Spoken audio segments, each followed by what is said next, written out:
Hi everyone, ఈ video వచ్చేసి నిన్న వెన్స్డే రోజు నైట్ అనమాట. సో ఇంక ఈవినింగ్ మార్కెట్కి వెళ్ళి వచ్చేసరికి లేట్ అయిపోయింది.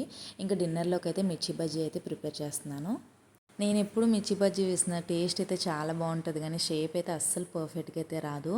బ్యాటర్ కూడా థిక్గానే నేను కలుపుకుంటాను, బట్ ఎందుకు ఫైనల్గా ఇలా వస్తుందో రిజల్ట్ అయితే అర్థమే కాదు. షేప్ దేముంది, టేస్ట్ బాగుంటే చాలు కదా అని చెప్పి ఇంక కన్విన్స్ అయితే అయిపోతాను. ఇంకా మిర్చి బజ్జీస్ అయితే రెడీ అయితే అయిపోయాయి. ఇంక మిర్చి బజ్జీ రెడీ అయిందని చెప్పగానే వీటిని చూసి దీంతో ఒక రెసిపీ అయితే చేద్దామన్నారు. రెడీ అయిపోయిన దానికి ఇంకో రెసిపీ ఏంటబ్బా అనుకున్నాను నేనైతే.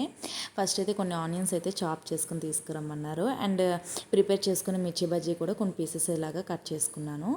ఇంక ఒక బౌల్ అయితే తీసుకొని అందులో ఆనియన్స్ అయితే యాడ్ చేసుకొని కొంచెం సాల్ట్ అయితే వేసుకున్నాను. ఇక్కడ నేను వెల్లుల్లి కారం అయితే యాడ్ చేసుకుంటున్నాను అనమాట.